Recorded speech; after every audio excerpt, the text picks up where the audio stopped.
អរគុណច្រើនដូច្នេះបេក្ខជននឹងបេក្ខនារីទាំង6រូបត្រៀមខ្លួនហើយឬនៅ Are you ready សូមប្រកល់ទូនាទីជូនទៅដល់ចាច់ទាំង3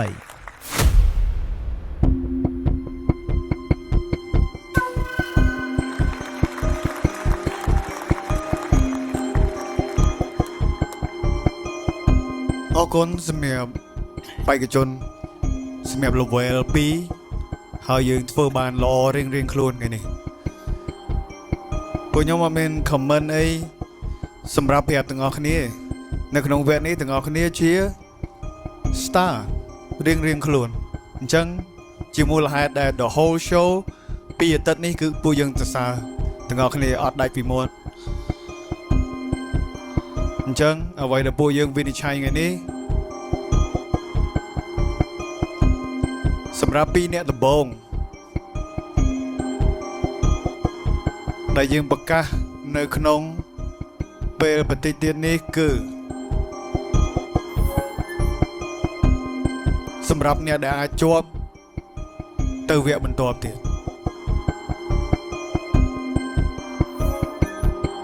ចឹងកុំឲ្យខាតពេលយូរខ្ញុំគិតថាចោចយើងទាំង3នាក់ប្រហែលជាចង់ប្រកាសលទ្ធផលឲ្យហើយពីព្រោះថាបើសិនជាពជាពេលយូរទាំងអស់គ្នានឹងបុកធុងទៅយូរគិតទៅច្រើន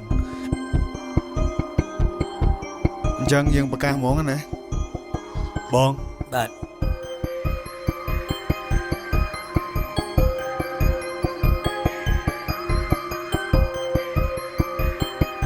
អញ្ចឹងបេក្ខជនទី1ដែលជាប់នៅក្នុងវគ្គ Legend ឡើងបញ្ចេញសមត្ថភាពជាមួយនឹង Legend រៀងខ្លួនរបស់យើងហើយធ្វើបានល្អជាងគេបេក្ខជនទី1គឺបានទៅលើបេក្ខជនទី1គឺ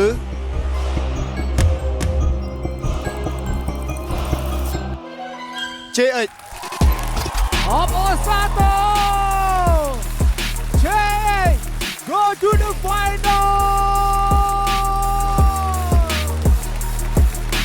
Woo! Congratulations JH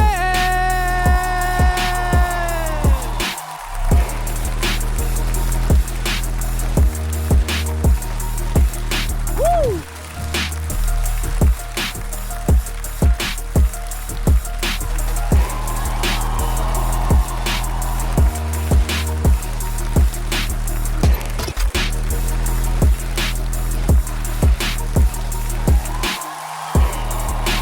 The Chinese Soldier Room of Osato JH go to the final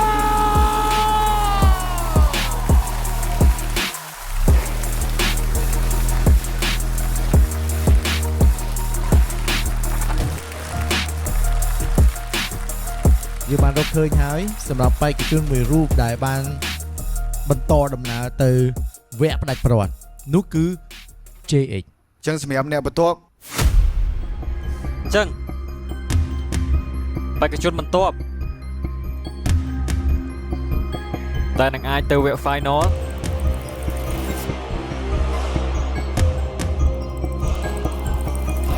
គឺបានទៅលើ Slyo Osato Slyo Oh wow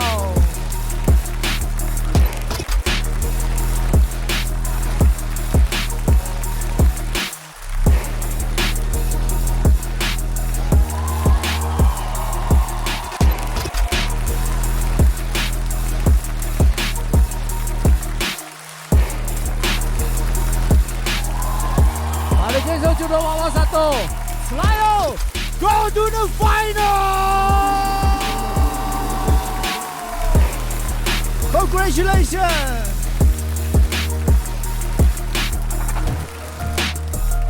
ប្រិយមិត្តទូរទស្សនិកជនជាទីមេត្រីនៅពេលនេះយើងបានរកឃើញបេក្ខជន2រូបហើយដែលមានឱកាសទៅវគ្គផ្ដាច់ព្រាត់នៅក្នុងកម្មវិធី The Next Level Rap Star គាត់គឺជាបេក្ខជនមួយដែលមាន character របស់គាត់ ពីដំបូងមកមិនគឺគាត់រក្សាបានល្អតែវាជាភាព unique របស់គាត់មាន swag របស់គាត់ style ចម្រៀងរបស់គាត់ហើយនៅវគ្គនេះគាត់ធ្វើបានល្អត្រង់ថាគាត់បាន respect ទៅលើ legend ដែលគាត់បានយកបទរបស់ legend របស់យើងគឺលោកពូ Hulavi យកមកច្នៃទៅជាអ្វីមួយថ្មីមួយទៀតដែលធ្វើឲ្យពួកយើងចាប់អារម្មណ៍ គេហៅថា sample សិល្បៈរស់ដូចទាំងអស់គ្នាប្រហែលជាស្គាល់ហើយខ្ញុំធ្លាប់ធ្វើ sample នៅលើចម្រៀងចាស់ខ្ញុំច្រើនបទដែលយើងយកពីដើមពី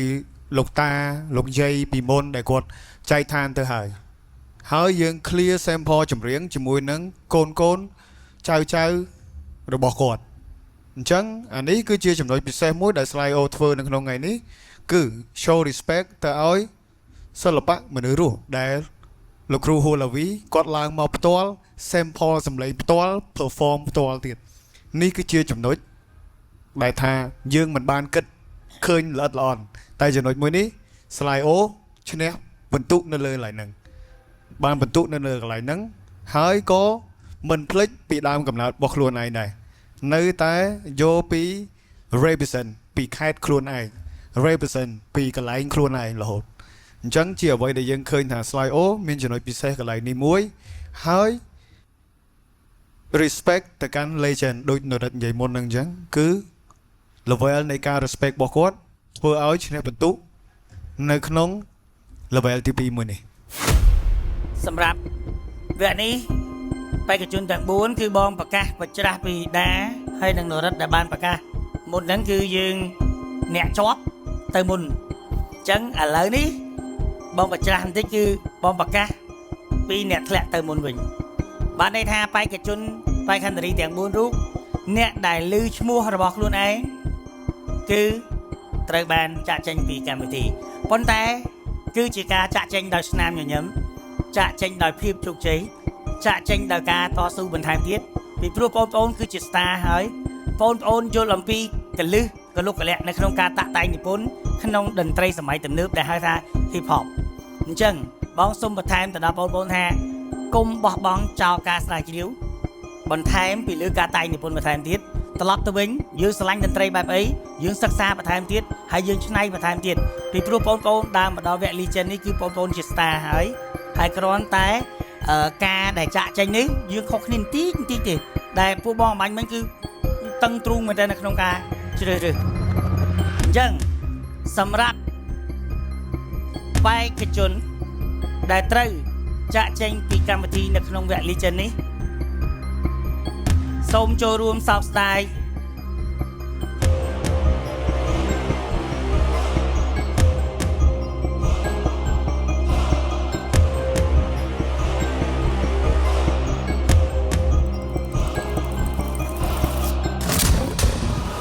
គឺយើងបានសម្រេចចិត្តរើសយកតែម្នាក់សម្រាប់ទៅវគ្គផ្ដាច់ព្រាត់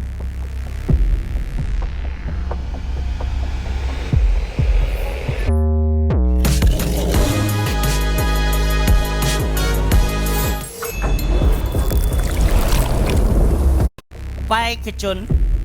ដែលត្រូវចាក់ចេញពីកម្មវិធីនៅក្នុងវគ្គ Legend នេះសូមចូលរួមសោកស្ដាយ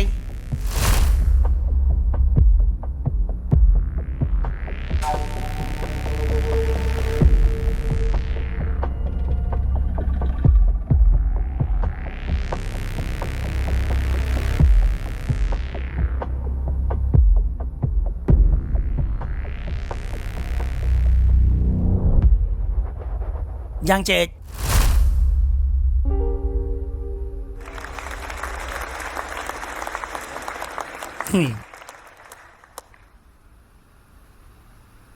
មានអារម្មណ៍មិនដែរបងឯងខ្លាំងហើយយល់អត់ចង់បង្ហាញពីដំណាក់កាលចុងក្រោយនេះមានតែអរគុណជារង្វង់គឺអរគុណដល់ Captain បងយូហៃហើយCaptain ខ្ញុំបងវិទូដែរហើយអរគុណដល់អ្នកនរគ្នាដែលនៅទីនេះគាំទ្រយ៉ាងឆ្អិចតាំងពីវគ្គ audition មកហើយមកដល់វគ្គនេះគឺឆ្លងកាត់មេរៀនច្រើនបទពិសោធន៍ច្រើនគឺខ្ញុំសប្បាយចិត្តនឹងខ្លួនឯងហើយខ្ញុំនឹងខំប្រឹងដោះខាត់សមត្ថភាពខ្លួនឯងបន្តទៀតអរគុណអូន final moment ចង់ប្រាំង Yeah man Thank you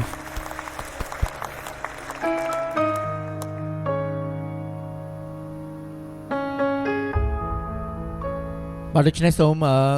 ចូលរួមសោកស្ដាយសម្រាប់យ៉ាងជាអីដែលអត់មានឱកាសទៅវគ្គប្រាច់ប្រត់នៅក្នុងកម្មវិធីរបស់យើងប៉ុន្តែដូចតែបានបញ្ជាក់អញ្ចឹងថាយ៉ាងជាអីបានព្យាយាមអស់ពីសមត្ថភាពហើយមកដល់កម្រិតនេះគឺជាកម្រិតមួយដែលខ្ពស់ខ្លាំងមែនទែនតែម្ដងពិតជាកោតសរសើរសម្រាប់សមត្ថភាពរបស់បង ខ្ញុំដល់ពេលឃើញយ៉ាងជាអញ្ចឹងខ្ញុំលេងមានអារម្មណ៍ចង់ប្រកាសមានអារម្មណ៍ថាបើត្រឡប់ទៅក្រោយបន្តិចទៅមើល performance វិញប្រហែលជាសប្បាយចិត្តពីព្រោះមុននឹងភ្លេចទុកកង្វល់អស់លេងនៅពេលដែលមើល performance របស់បេក្ខជនមួយចឹងដល់វគ្គនេះមិនដឹងថា level stress របស់ចចប៉ុណ្ណានោះអញ្ចឹងខ្ញុំនឹងប្រកាសអ្នកដែលត្រូវ back home មួយរូបទៀតយើង back home យើង back ទៅរក teamwork ព្រោះយើងត្រូវដឹងថាយើងបញ្ចេញស្នាដៃអស់ច្រើនហើយធ្វើមិនតិចបត់ទេនៅនេះអញ្ចឹងយើងត្រូវការ teamwork arrange record ម្ដងទៀតចេញ MV that's it យើង start career យើងពីនេះទៅអញ្ចឹង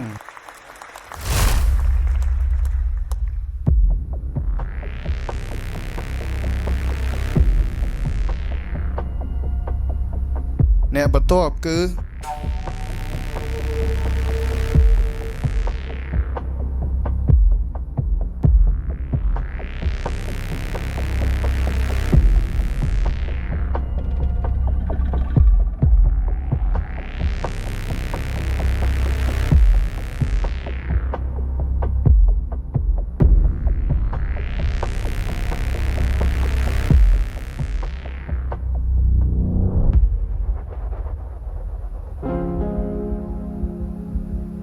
chút đây mà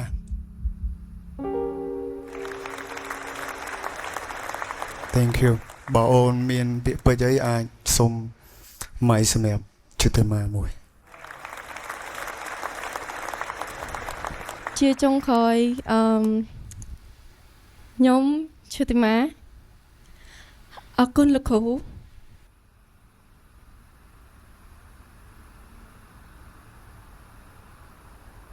អរគុណអ្នកទាំងអស់គ្នាដែល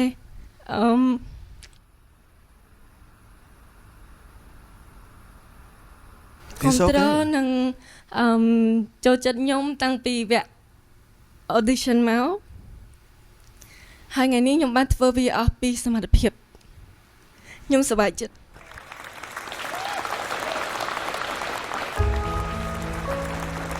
អូនធ្វើបានល្អ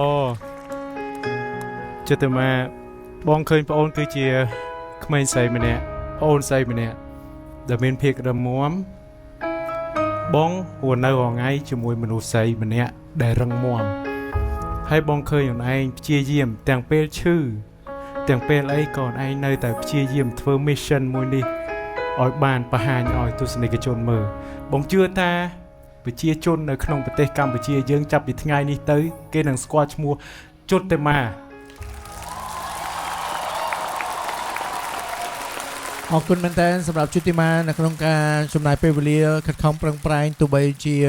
ឈឺឬក៏ពេលវេលាដែលអារម្មណ៍សប្បាយរីករាយធ្វើឲ្យយើងមានអារម្មណ៍សប្បាយអយ៉ាងណាក្តីជុតិមាគឺតែងតែធ្វើឲ្យយើងមានអារម្មណ៍ថាភ្ញាក់ផ្អើលនិងកោតសរសើរជាទីបំផុតប៉ុន្តែទោះបីជាការខិតខំប្រឹងប្រែងរបស់ជុតិមាខិតខំយ៉ាងណាក៏នៅតែមិនអាចឆ្លងផុតនៅក្នុងវគ្គនេះបានដោយសារតែមានបេក្ខជនផ្សេងទៀតដែលមានពិន្ទុខ្ពស់ជាងដូច្នេះសូមចូលរួមសោកស្ដាយសម្រាប់ជុតិមា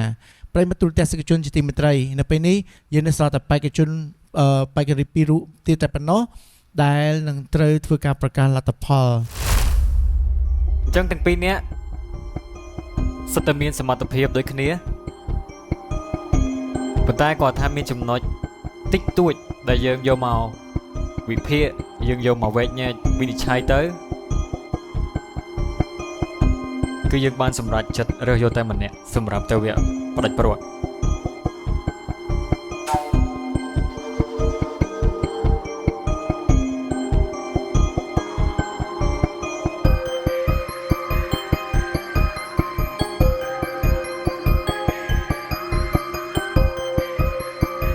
ចឹងនៅក្នុងចំណោមពួកគាត់ទាំងពីររូបនេះខ្ញុំនឹងប្រកាសបេក្ខជនម្នាក់ដែលនឹងអាចមានឱកាសទៅវគ្គផ្ដាច់ព្រាត់អ្នកដែលនឹងបានទៅវគ្គផ្ដាច់ព្រាត់សូមអបអរសាទរចំពោះ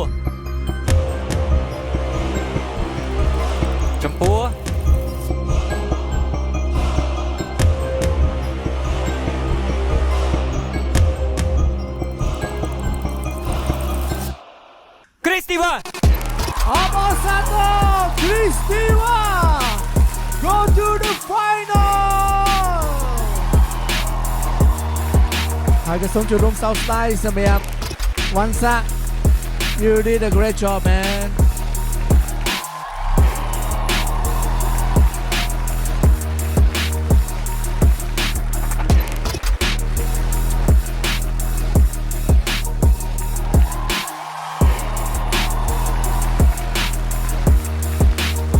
អ្នកសូមចូលរួមអបអរសាទរ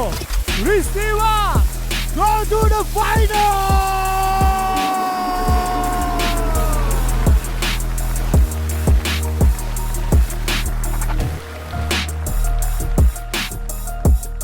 ចាឥឡូវនេះឃើញថា captain របស់យើងទាំង3នាក់នេះខ្ញុំជឿជាក់ថាគាត់ក៏មានពាក្យពេចន៍ខ្លះៗដើម្បីនិយាយទៅកាន់កូនក្រុមរបស់ខ្លួនដែលមិនបានទៅកាន់វគ្គ final ដូច្នេះនេះខ្ញុំក៏សូមគោរពអញ្ជើញ captain Vito តើមានចំណាប់អារម្មណ៍អ្វីដែរចាសសូមអញ្ជើញ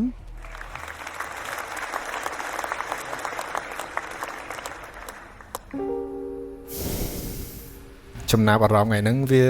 ដោយវណ្ដានិយាយអាវគ្គនេះបើសិនខ្ញុំ skip បានខ្ញុំទៅផ្ទះខ្ញុំអត់ចង់នៅអង្គុយមើលព្រោះវាបាក់តួយកមែនវាមកដល់ហ្នឹងឯងវាល្អទាំងអស់អត់មានមួយណាដែលនៅក្នុងភ្នែកខ្ញុំនៅក្នុងចិត្តខ្ញុំអត់មានមួយណាដែលគួរធ្លាក់សោះ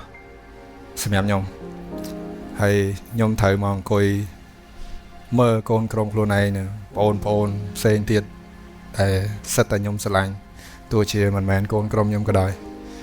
ត្រូវបានធ្លាក់ប៉ុន្តែក៏សប្បាយចិត្តដែរនៅពេលដែលគាត់ made to this round ដែលអាចគាត់មកដល់វគ្គនេះបាន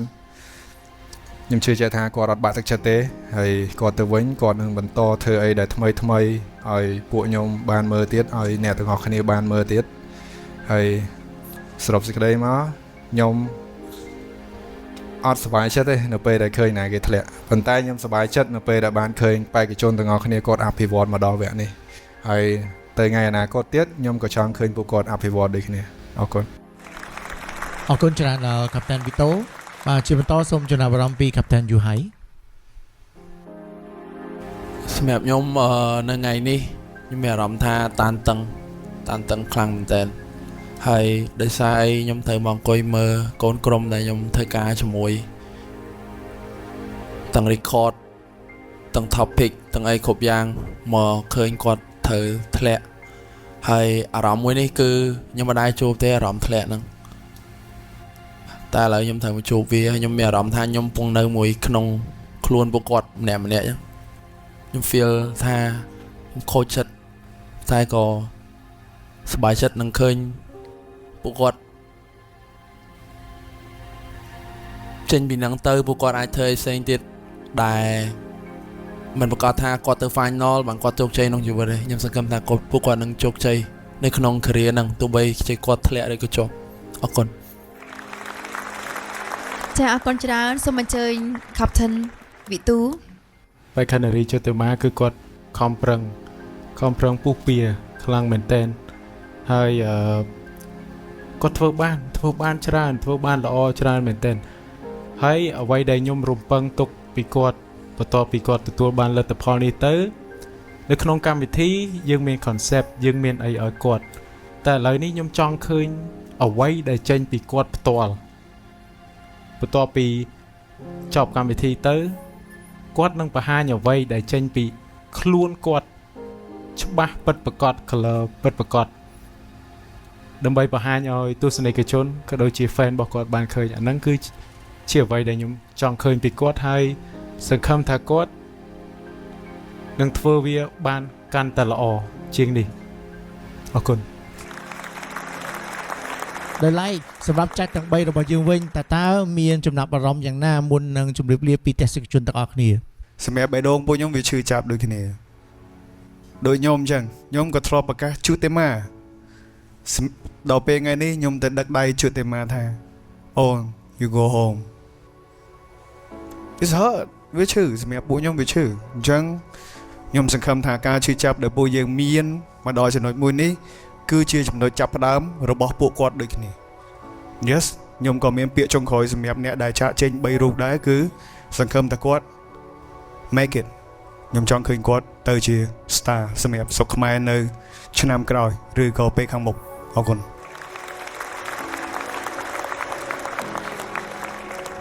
តាមពិតទៅបេក្ខជនថ្ងៃនេះគឺល្អទាំងអស់ប៉ុន្តែវាជាលក្ខន្តិកៈរបស់កម្មវិធីគឺតម្រូវយើងជំរុះយកតែ3រូបដើម្បីទៅវគ្គផ្ដាច់ព្រាត់ លើខ្វះគ្នាបន្តិចកម្មវិធីនេះ The Next Level Rap Star យើងមិនមែន focus លើតែ rap មួយមុខទេយើង focus ទាំងការ work របស់គាត់ការ performance របស់គាត់អត្តចរិតរបស់គាត់គ្រប់មុខដើម្បីធ្វើម៉េចយើងចម្រាញ់យកមនុស្សដែលមានសមត្ថភាពទៅវគ្គបន្តទៀតអរគុណ ខ្ញុំបាននិយាយជារឿយៗក៏ដូចដាស់តឿនបងប្អូនកាលពីវគ្គមុនគឺគ្មានភាពជោគជ័យណាដែលកើតចេញមកពីការបោះបង់នោះទេយើងមានមោទនភាពយើងសំណាងណាដែលដើមក្នុងយុគសម័យនេះមានកម្មវិធីជាច្រើនផលិតដើម្បីឲ្យអ្នកមានស្នាដៃមានទេពកោសល្យធម្មជាតិបានចូលប្រកួតប្រឡងដើម្បីបញ្ចេញទេពកោសល្យសមត្ថភាពពិសេសគឺ The Next Level Rap Star ធ្វើឲ្យបងប្អូនក្លាយជា star លំដាប់អន្តរជាតិ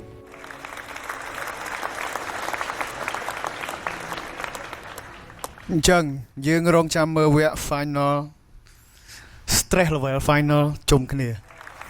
ប្រិមត្តទូរទស្សនិកជនជាទីគោរពនិងជាទីមេត្រីឥឡូវនេះសម្រាប់កម្មវិធីរបស់យើងក៏បានឈានមកដល់ទីបញ្ចប់បន្ទាប់ពីបានស្ដាប់ចំណាប់អារម្មណ៍ពីចែកទាំង3ក៏ដូចជាចំណាប់អារម្មណ៍របស់ Captain របស់យើងហើយសម្រាប់កម្មវិធីទាំងមូលពិតជាអរគុណមែនទែនសម្រាប់ប្រិមត្តទូរទស្សនិកជនដែលបានចំណាយពេលវេលាតាមដានទស្សនាកម្មវិធីរបស់យើងហើយ